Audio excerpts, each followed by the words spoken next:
Parsha Lecha, page 54. So you have over here, Vayomer Hashem el Avram. Notice at this point he is still Avram. He is not yet Avraham. Vayomer Hashem el Avram. Top of page 54.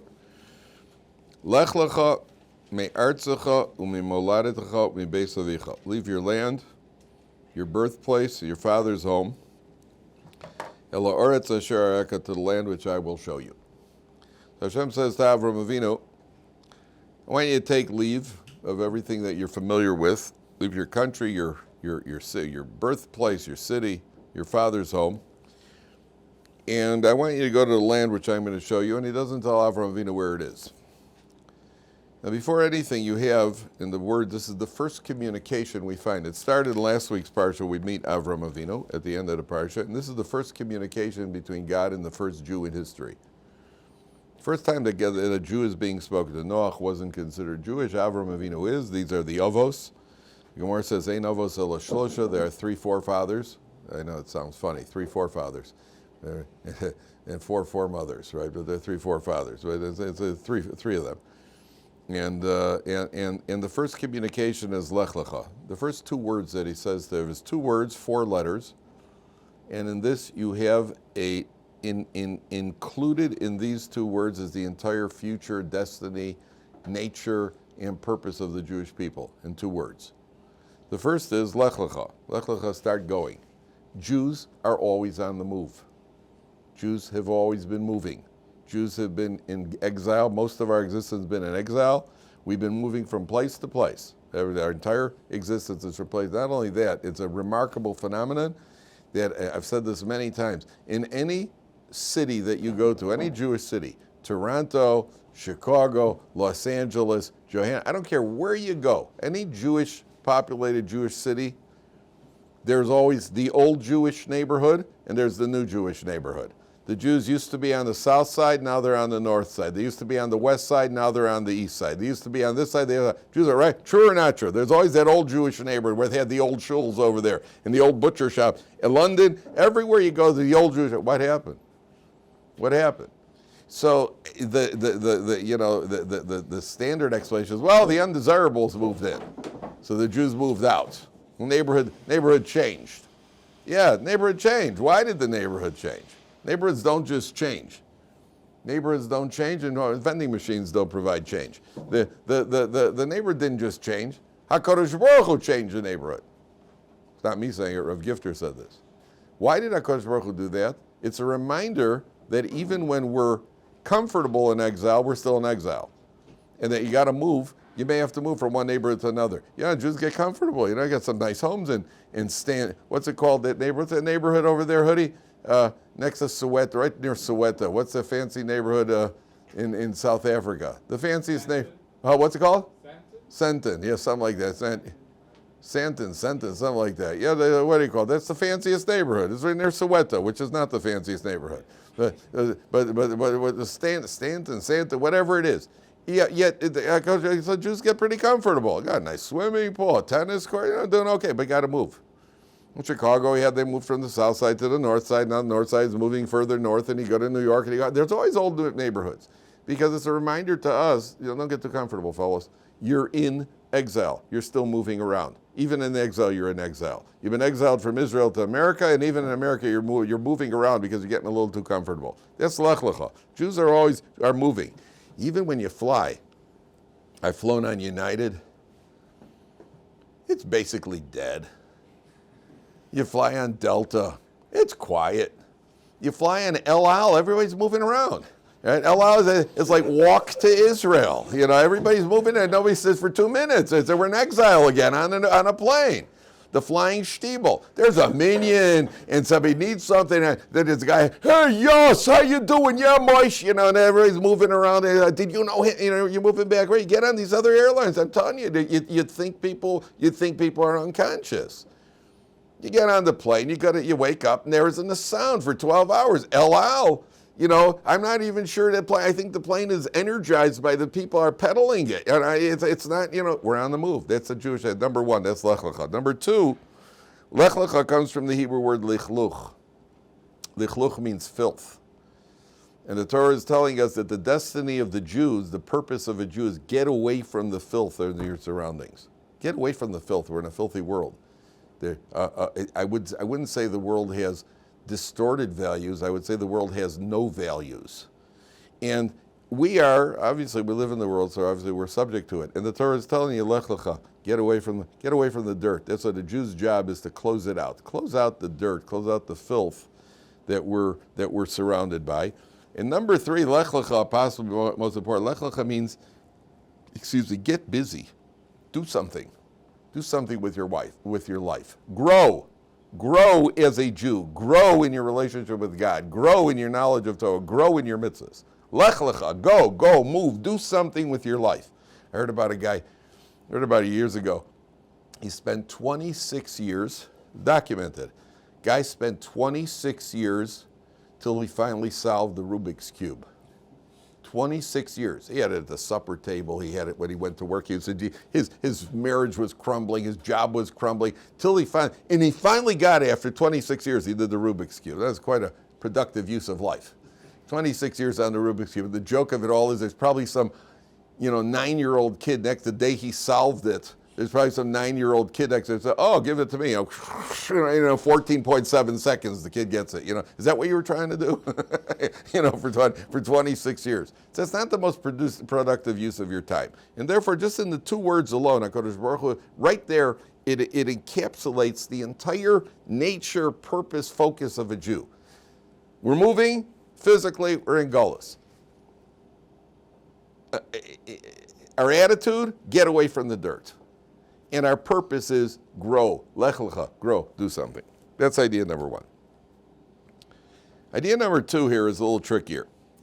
Take a look at the previous Parsha when Avram is in a place called, just on page 52, 3 lines from the bottom. There, if you notice 3 lines from the bottom, that they leave from a place called Ur Kasdim. Ur Kasdim was the word Ur is like fire. And over there, the Torah tells the story that Avram Avinu, his father Terach, was an idol worshiper. Many of you have heard the Medrash. 3 lines on page 52, 3 lines from the bottom, last word. Last 2 words, 3 lines from the bottom on page 52. Ur Kasdim. They left a place called Ur Kasdim. You see where it is, Mike? Okay. So the Medrash says that Avram Avinu's father Terach was an idol manufacturer. And Avram Avinu had already come to the idea of monotheism. And so one day his father left him in charge of the shop. And Avram Avinu, the first thing he had was some guy came in and he said, "I'd like to buy an idol." And Avram Avinu said, "Well, how old are you?" He said, 40. He says, "You're 40 years old. Why would you want to buy something that was only made a week and a half ago?" So the guy left. So another guy came in. "How old are you?" 65. "Why would you want to buy something that was made a week ago?" So he left also. Then Avram Avinu took and he smashed the idols and he left the biggest idol there and he put a big stick in the biggest idol's hand. Then when his father came home, he said, "What happened here?" He says, "Oh, Dad, you're not going to believe this."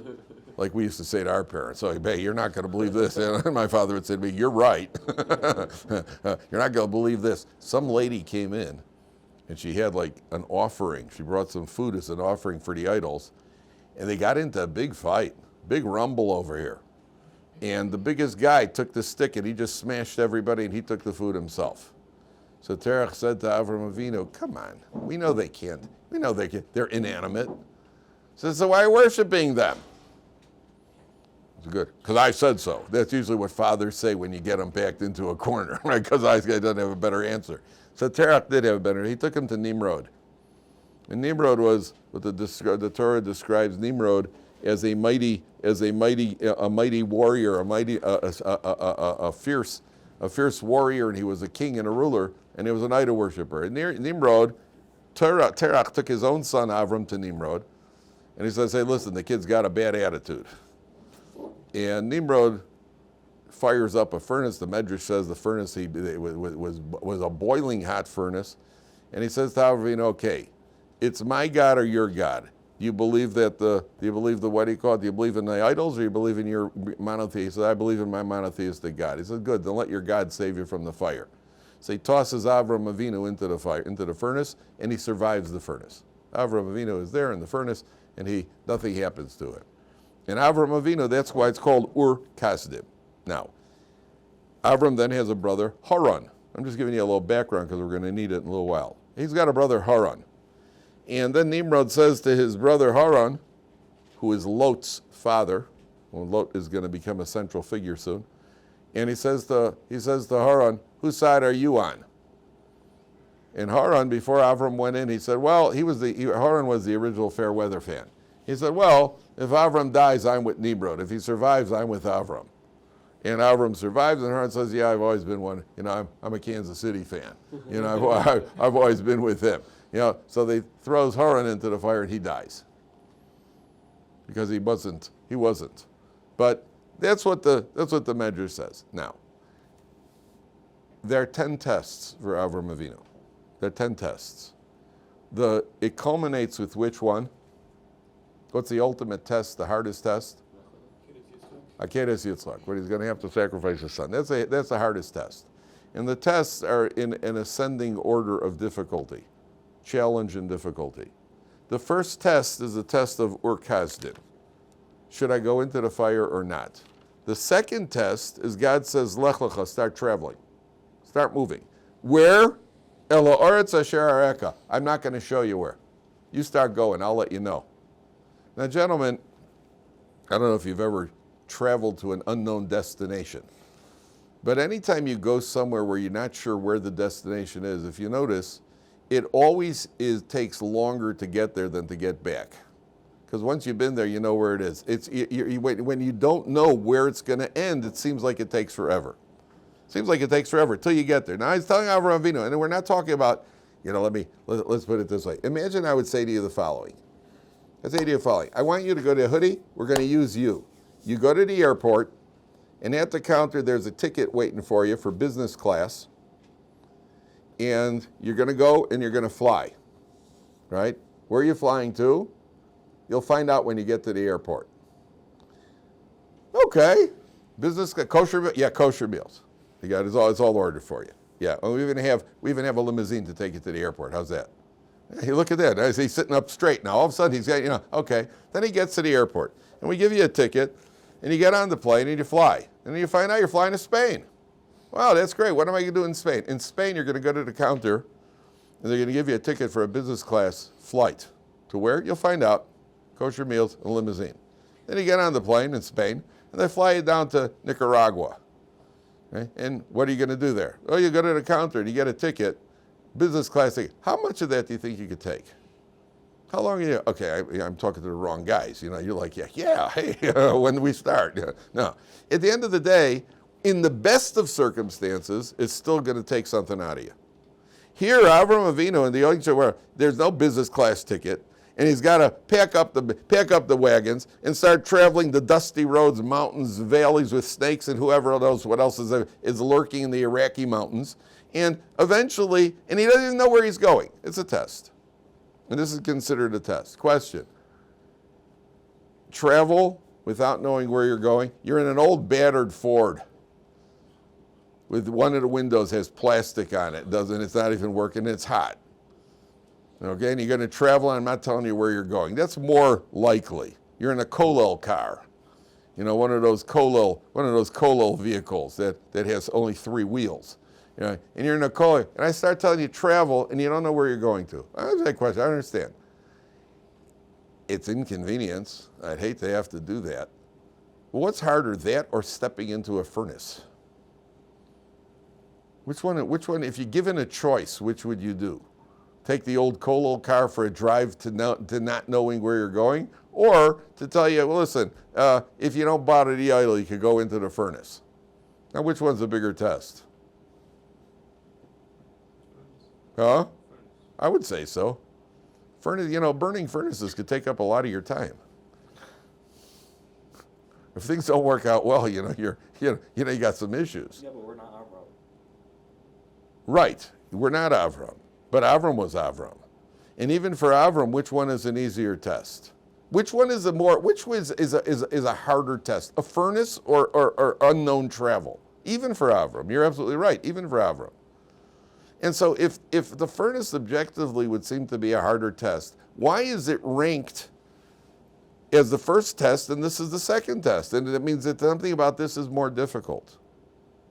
So you hear the problem. Do you agree that it's a problem? Do you agree? You don't have to agree. You don't have to agree, but you should.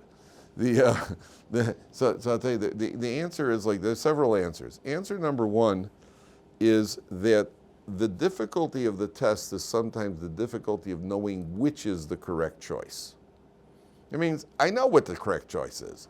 I'm not going to worship idols. I should go into the furnace. Whether I'll do it or not is something else. But the clarity of what the test is, the clarity of the test, that's something else. It's clear that I should go into the furnace. Now I just have to muster up the willpower to do it. Here, what was Avram doing his entire life? Avram was doing kiruv, outreach. He was converting people, bringing people to monotheism. He was with his father, taking care of his elderly father. And all of a sudden Hashem says, go. He's playing with me. He doesn't really mean that. He wants to see if I'll go. But I know what he really wants me to do is stay here and continue my holy work. You understand there's room to rationalize. There's no room to rationalize by a furnace. So that's one of the explanations, that the difficulty is not in the actual physical carrying out of the test. The difficulty is in knowing whether or not you're being tested or not. I had a friend, an Israeli guy, told me that, in Israel, the pinnacle of success for a long time was to get to the Israeli Air Force.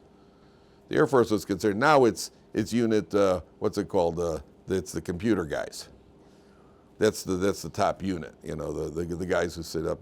The jets are cool. They blow up buildings, but these guys take out cities. They'll tell you, I'll see your building and I'll race you a city. Some guy in the back room. So, but the Air Force was considered, and it was, I think, 1 out of 300 guys in the Air Force actually made it into a plane. So I had a friend, an Israeli guy, he told me when you're in the Air Force, they're constantly testing you. Because apparently your reactions, you have to have good instincts and react. I guess when you're flying at twice the speed of sound, and shooting off missiles that could take out buildings, I guess your instincts got to be pretty good. So apparently they do these little tests all the time. So he gave me an example. There's only an example. He said that a guy will be there, and somebody walks over and says, the commander wants to speak to you in the office. So the guy knocks on the door of the office, and the commander says to him, he walks in. He said, come in. The guy walks in. The commander says, you didn't close the door. If he turns around to check, he will never fly a plane. We can't have a guy flying an F-16 or an F-35 who's not sure if he closed the cockpit door. If he says, sir, I closed the door, you also don't get to fly a plane. That's not the right answer. That's not the right answer. You don't talk to a commander that way. There's only one correct answer, which is, sir, I closed the door, but if you want me to, I'll go back and check.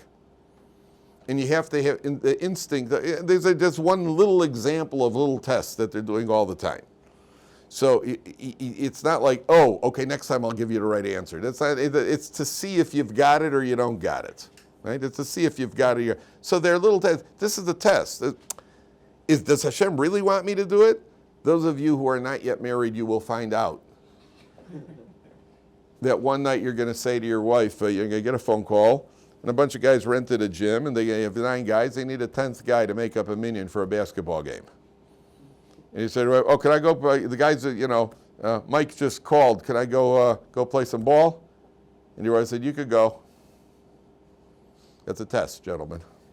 That's a test. Does she mean it? Because she's saying, yeah, you need the exercise. It's good for you. You're always in a good mood, and you always buy me something after you go out and play ball. Is that what she means? Or she means, yeah, you can go, and you'll be happier to stay far away and not come back. Right? Which one does she mean? That's a test. And by the way, that's a lot worse than the furnace, right? You better get it right. That's all I can tell you. You better get it right. That's the test. The subtlety. That's one approach. There's another approach, which is that the test of the furnace. What was the guy's name? He said, I regret that I have one life to give for my country. Didn't you guys learn anything in high school either?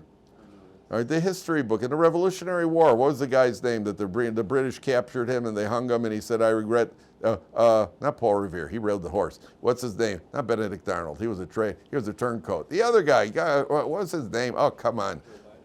Joe Biden, yeah, that was the guy. Yeah, Joe Biden, yeah. Yeah, he doesn't know either. It was the guy the British were hanging him, and he said, his last words, I regret that I have but one life to give for my country. Oh, come on. I was going to say Mark Anthony, but no, that's not right either. That's not right either. Boy, am I going to get emails about this now. I keep getting emails about other mistakes. Oh, by the way, a guy did email me. Dr. Bob Lech has emailed me a couple of times. Hi, Bob, thank you. He's emailed a couple of times about penicillin. It's been really interesting, finding about penicillin. But then I got another email that we remember talking about how much the animals consume, and an elephant actually consumes, guy said the elephant consumes 250 to 300 pounds a day. So I got that one right? And an elephant in the wild can consume up to 600 pounds a day. So we're good. That we're good. I forgot the guy's name. The point is, that if you die as a martyr, you died as a hero. People will talk about you. People are always thinking about what are people going to say about them after they die. So the test of the furnace, I'm going to die as a martyr for a good cause. There are people who will die for a cause. People will give up their lives for a cause. And Avram Avinu knows if I die, people are going to say, oh, wow, he was a hero. He wouldn't compromise his principles. He was this, he was that, he was the other. Here, what happens in this test? All of a sudden, Avram Avinu is loading his donkey, he's loading his wagons. If you're there, hey, Abe, where are you going? Don't know. Well, why are you going? Can't really tell you. Well, how long are you going to be gone for? I'm absolutely clueless. You mean, you're just abandoning your elderly father? What about all your kiruv work? Yeah, well, the Lord spoke to me. No kidding. And you look like an absolute fool. That's the test. I don't want to be a fool. I don't want to be I look like an absolute idiot. I don't want to do that. The only time you do that is when you're pledging to get into a fraternity. Then you're willing to do these sort of things. But here he's not pledging for a fraternity. He wants I'm going to get up. That's the difficulty of the test. The difficulty of the test is you can look like a fool. And yet Avram Avinu, without a hesitation, look what God says to him.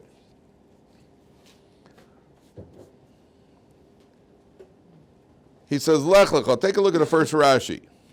Lech Lecha, first Rashi at page 54. Lahana ascha uletovascha. For your benefit and for your good. Sham escha legoy gadol. I'm going to make you a great nation over there. V'kan iyata zoch lebanim. Here you're not going to have children. So, ve'od she'odia tivacha ba'olam. I'm going to make you famous in the world. According to the Medrash, odia tivacha ba'olam, there's a coin of Avram Avinu. They circulated a coin. He had his own coin. Whatever that means. It means that he became famous. But God promises him it's for your benefit. You're going to go for your benefit.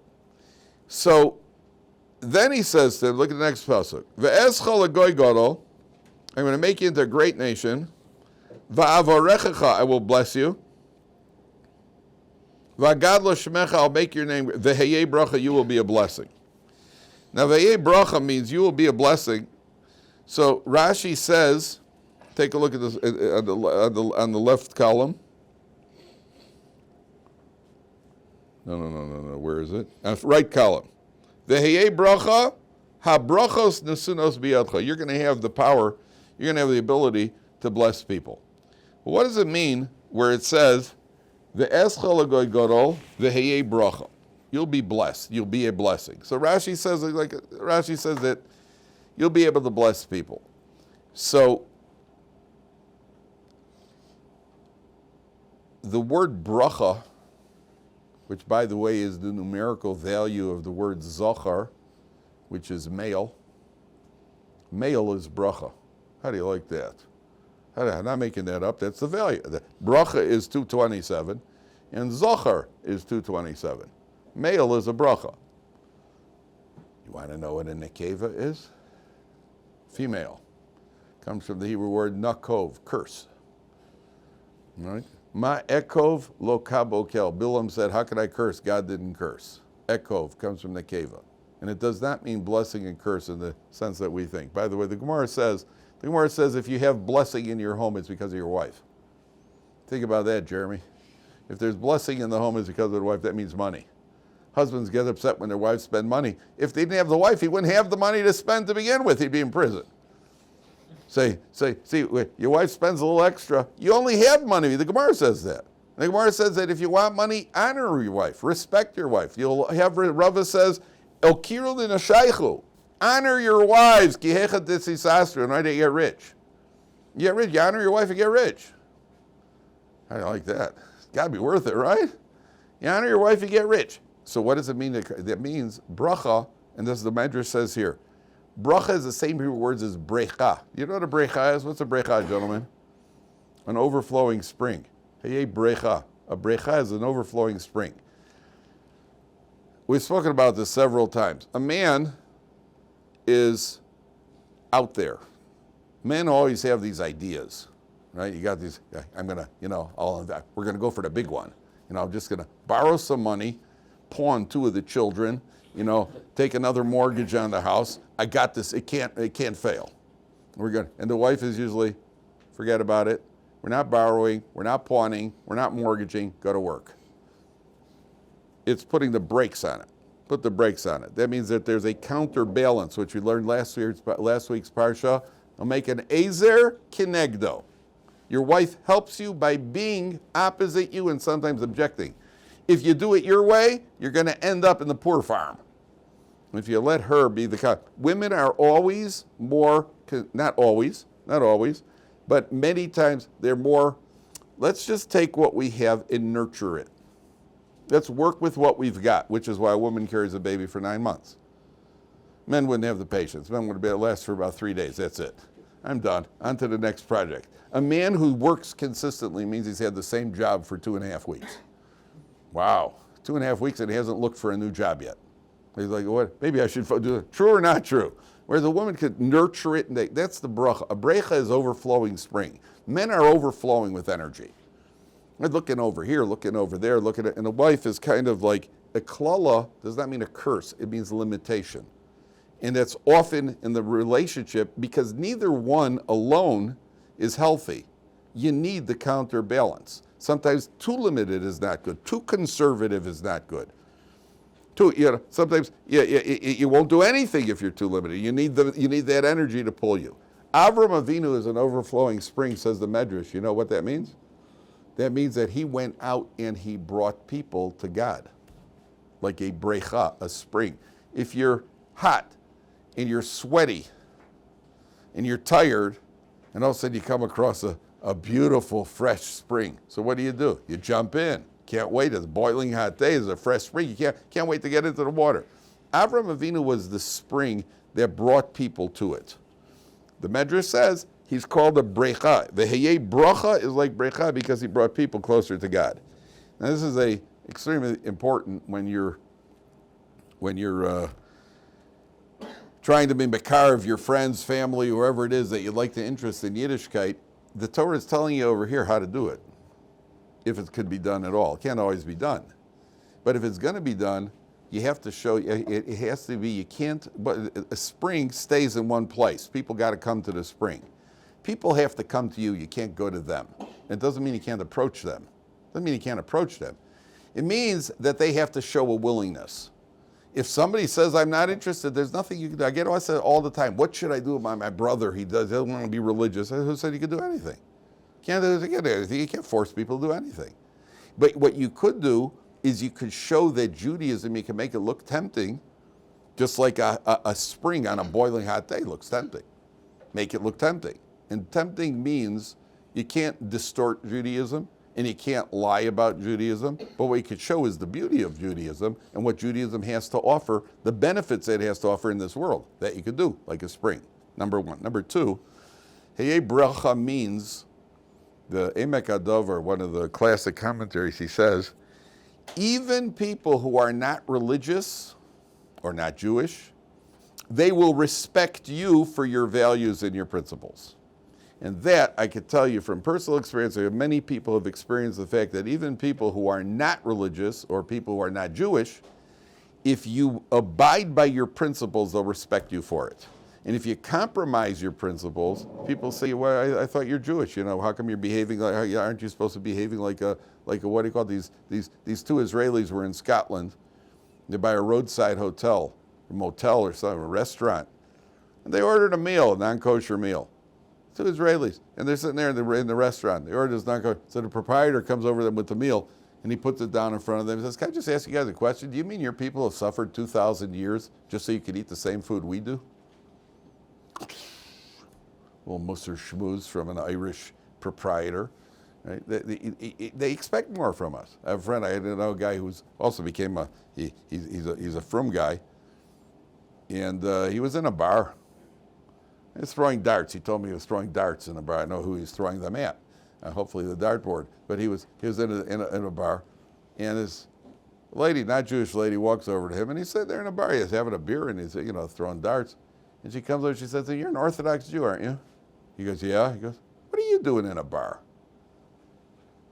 Oh, and lady, what are you doing in the bar? No, that's okay. For her it's okay. Right? You understand there's a certain expectation. And when people are consistent about their Yiddishkeit, people respect us for it. And this applies to non-Jews, and it applies to non-religious Jews. Non-religious Jews respect us when we are pleasant and when we are consistent with our Yiddishkeit. That's Hayei Bracha. I have relatives up north in the place called Binyamina. You ever heard of Zichron Yaakov? All right, so there's Zichron Yaakov, right near Zichron Yaakov is a little farm country now, Binyamina. So I'm like my father's cousins, and distant some branch of the family.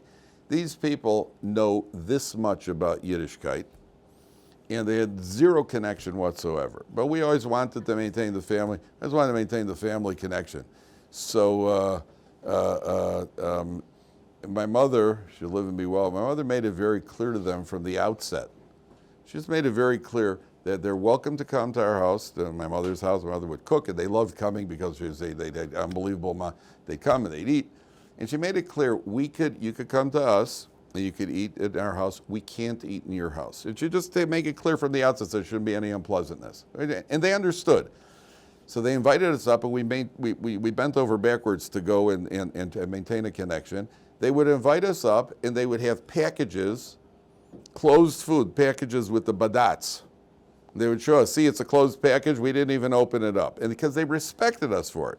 And so Hashem is telling Avraham Avinu, if you're consistent, and then the others will see you, so the others are going to respect you for it. I had another one. There was Rabbi Yitzchak Zilberstein, Rabbi Yashi's former son-in-law.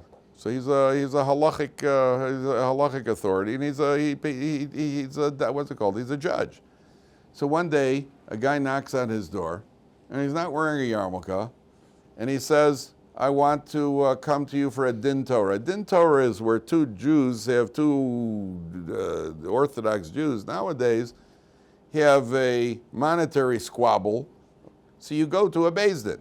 Now, the Beis Din nowadays does not have any authority. Beis Din nowadays cannot, there's no way for them to force anybody to carry out their psak. But if you're two observant Jews, you're not allowed to go to a secular court, even if it's a Jewish court. You're not allowed to go to secular court. It's called a chil. It's a chil Hashem. It's a desecration. If I'm upset with you and I summon you to the secular court, that's a chil Hashem. It's a desecration of God's name, because it's an implication that we don't have enough Torah law to determine that secular law overrides Torah law. And so if you have a problem with something, what's it called? They invite. No, when you want to call somebody to court, you subpoena, something like that. You summon. There's the word. I summon you to a din Torah, and then you come with me to din Torah. We ask the judges. They paskin that you owe me money, and then you have to pay me the money. If you don't want to pay me money, they have no way to enforce it. You pay me the money. That's the rule. Okay. So this guy comes to Rabbi Zilberstein, and he says, I want to summon a certain Jew to a din Torah.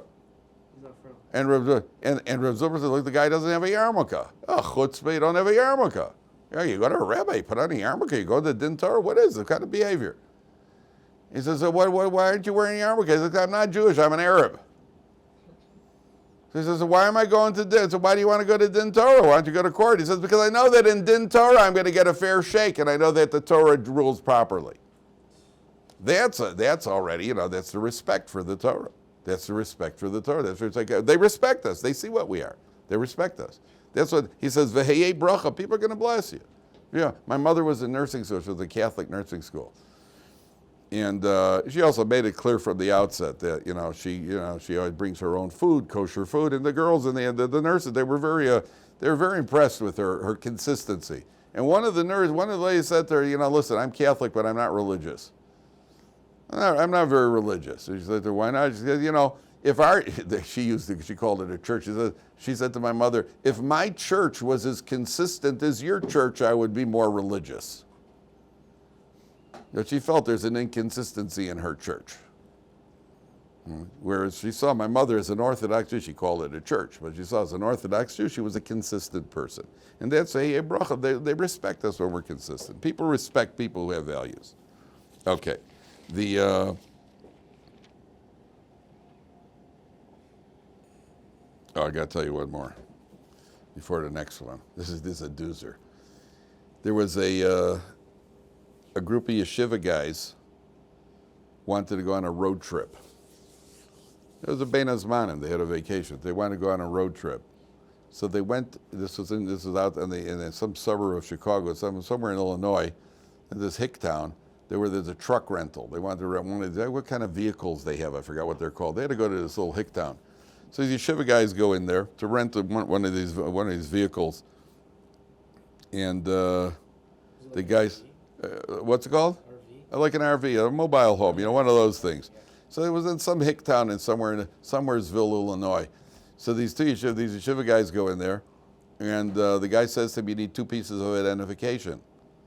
So the yeshiva guy reaches out, he pulls out his ID, he says, you need another piece of identification. He says, I don't have one. He says, well, you need 2. He says, but I only have 1. So the guy looks at me and goes, roll up your sleeve. What? He goes, roll back your sleeve. He says, okay, rolls up his sleeve. The guy says, oh, you got those marks on your arm. The tefillin marks, when you take off your tefillin, it leaves marks on the arm. He says, you got your marks on the arm. I don't need another ID from you. You can rent a car.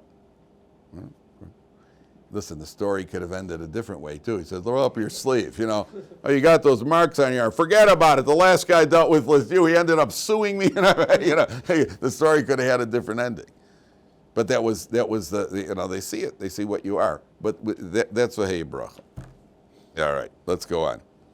I told you there's one more. This is one of my favorites. These yeshiva guys, there's a yeshiva here in Israel. For guys are struggling with their Yiddishkeit a little bit. And then you have a yeshiva, these guys get a little better, you get a little stronger, and then eventually they come to Ohr Somayach. So these what do you call it? They got to get up to this level. This yeshiva had a promotion.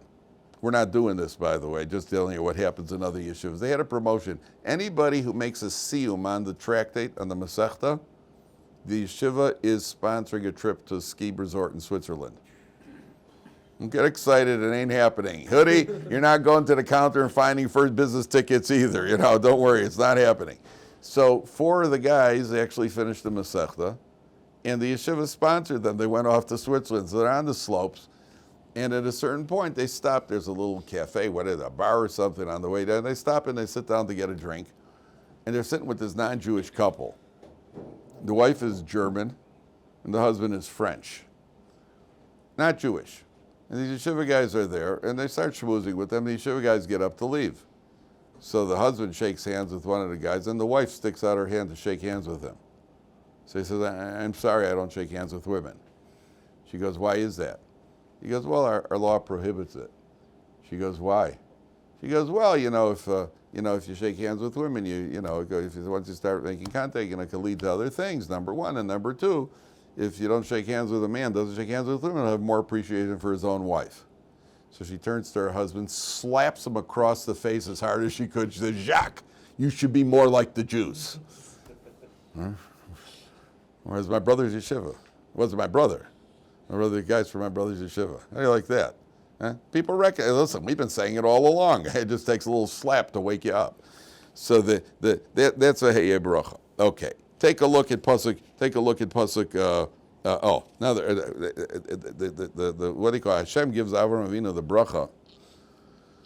Forgot to mention this. The bracha is going to be rich. Where does Rashi say it? Rashi is pretty. Take a look at Rashi at Pasuk Beis. Second line from the top. V'escha legoy gadol. Lefi shehaderech. Second line. V'shehaderech goremes l'shosha dvarim. Travel causes three things. Mima'etes piria v'rivya. It causes that you can't be fruitful and multiply when you're traveling. Umima'etes es hamamon. It reduces your monetary intake because you can't invest, whatever it is. Umima'etes es Hashem. Your reputation when you're traveling, nobody knows who you are. Lekach huzkach l'shalosh brachas halalu. So Avraham needed three brachas. Sheivticho ala bonim. Hashem promised he'll have children. Ve'al hamamon, that he's going to get rich. Ve'al Hashem, and he's going to become famous. So Avraham Avinu has promised everything by Hashem. What's the problem of being rich? I know, I wish I knew. What's the problem with being rich? It could make you arrogant, number one, and it could also subject you to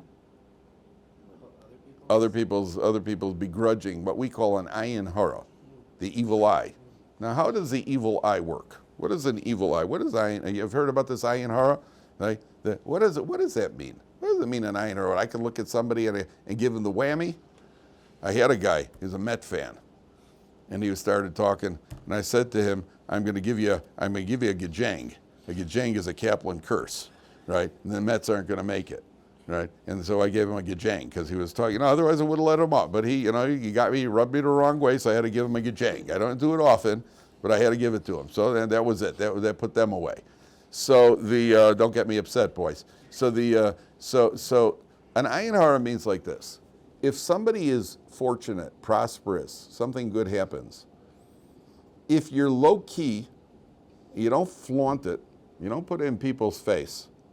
So nobody looks at you, nothing happens.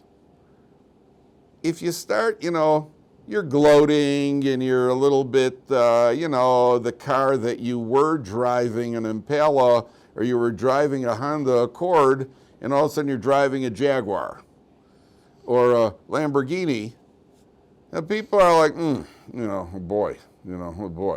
And there's a little bit of that, oh boy. I'm just so happy for him.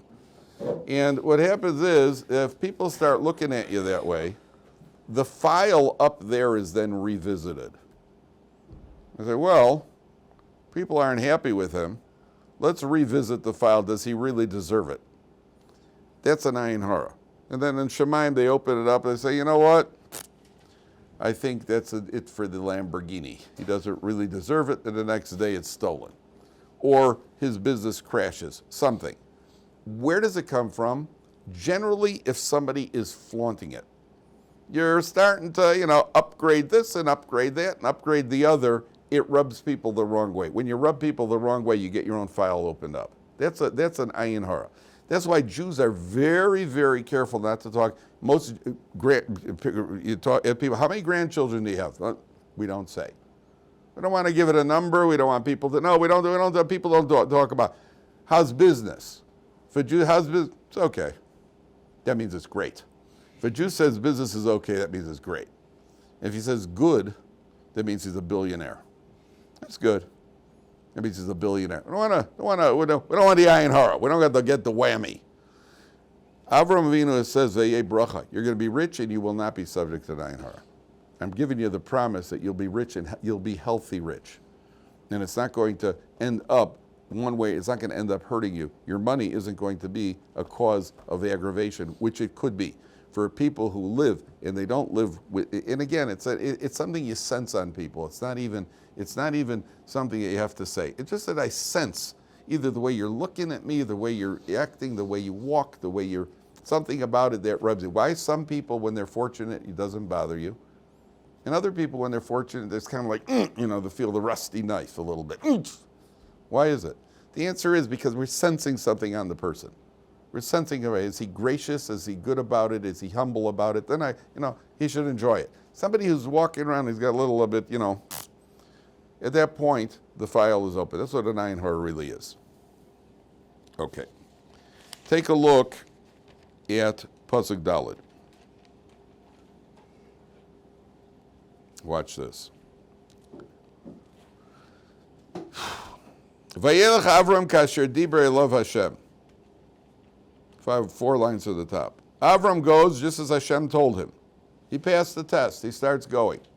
And the commentaries say he didn't do it for the benefits. He didn't do it with thought, with focus on becoming rich and famous. He did it for one reason. Why? Kasher dibrei Hashem, because Hashem said to do it. He did it because Hashem said so. That's why Avraham Avinu did it. Number 1. Vayelech ito Lot. Lot, his nephew, goes with him. V'Avram ben Chamesh Shana v'Shivim Shana v'Tzeisa v'Charim, 75 years old. Now, there are different opinions about this Lot guy. One opinion is that sure, Lot goes with him. You know why? Avram's 75 years old, has no children, eventually he's going to get rich. He heard the promise. He's going to get rich, and there's no one to inherit from him. Lot's the next of kin. Yeah, I'm sticking close to him. And then the next pasuk says, "Vayikach Avram es Sarah ishto ve'es Lot." He takes Sarah, his wife, and he takes Lot ben Achiv, his brother's, his nephew. Now, why does the Torah repeat that? Lot went with him, and Avram took him. I mean, it would make we got the point. This is incredible. Lot is going with Avram Avinu, but Avram's attitude is, "I'm taking Lot with me." You know why? Because Avram feels that he's responsible for Lot being an orphan. How do you like that? How did Lot become an orphan? Because his father jumped into the fire after Avram was thrown into the fire. His father Haran jumped into the fire. Why did he jump into the fire? Because Avram Avinu survived the fire. So then Haran jumps into the fire. He's willing to be thrown into it. Get you 1 second. He's willing to be thrown into the fire. So did Avram Avinu do anything wrong? Did Avram do anything wrong? No. But he learned from my example, and that's why his son is an orphan. I'm responsible. You heard what the kind of level of responsibility is? You can do something good. It's not like one of those advertisements, "Hey, kids at home, don't try this, kids. Kids at home, this is dangerous." Avram Avinu goes into the flame. What are you supposed to do? That's what you have to do. But somebody learned from you, and as a result, they died. Haran died, and therefore Avram Avinu feels, I've got responsibility for his son. For Lot. Isn't that incredible? That's a responsibility. Well, even more than that. Who comes from Lot? Say it, Moshe. Mashiach comes from Lot. Because eventually Lot's going to have 2 daughters in the cave. They get pregnant. One of them is a son called Moav. Who comes from Moav? Rus. Who comes from Rus? Dovid HaMelech. So Lot is the ancestor of Dovid HaMelech, which is the Messianic line. Look what the Torah says. Vayikach Avram es Sarah ishto ve'es Lot ben Achiv. That means the wandering Jew. The Jew goes wandering. But what's always nearby? We're in Golus, we're in exile. Avram Avinu is the wandering Jew. But what's always in the vicinity? What's always close by? And we're just waiting. The Mashiach is always there. It's attached out. Where Avram goes, Lot goes. Avram goes. That means that the Messianic line is the Jew goes wandering off into exile, but the potential of the Mashiach is still there, still with us. Somebody's going to ask something. Shai, what we're going to ask? Was it because, so Haran was like he went in after Avram was like, well, I'm going to go in, I'm going to prove that Hashem exists, and it worked, and then his brother was like, I'm going to go in there too, because I now believe in Hashem, and then he ended up dying. Right. Does Lot end up getting this list of like all this stuff because he went Excellent question. Not only that, I'll tell you bigger, a shocker. Do you know that it says that according to one opinion, Haran burnt on the inside, not the outside? Crisp on the outside, soft on the inside. That the outside, he didn't physically burn, the inside died. Where else do we find that? That somebody died, only the fire was only burnt the inside, not the outside, burnt the neshama, not the body. Where do we find it? Our own sons, Nadav and Avihu, when they go into the Holy of Holies. Why? What does that mean it burnt on the inside, not on the outside? Only burnt the neshama, not the body. It means that there was the misstep was very subtle. The misstep was very subtle. Our own sons, it was a very subtle misstep. If you're really off, then the whole thing becomes a barbecue. But if it's a subtle misstep, only something on the inside beyond there, we don't even see it clearly. We don't. It's very hidden. Only that burn. Oh, our own son. So what happened to Haran? I got news for you. Picture yourself. Imagine you're Haran. Let's say you're a complete non-believer. And Nimrod says to you, okay, you got two choices. Either worship the idols or you go in the fire. So Avram goes in the fire, a fiery furnace that's been burning for 2 weeks. Avram goes in and he survives. And then Nimrod says, okay, you're up. Whose side are you on? I mean, if I'm a non-believer, it's still safer to go with the idols than go into the fire. Well, you have so much faith. You just have so much faith in not being burned because you're. That means that if Haran was willing to go into the fire, at some level he was a believer. He did teshuvah before. He somehow there was except that it wasn't quite on the level of Avram Avinu. To be an Avram Avinu, it's got to be 100%. In Haran, there's almost there, but it's enough that he merits to have Mashiach come from him. So Haran is the father of Lot. That's where the Messianic line comes. It's for later. It's for later. Yeah. All right, TBC.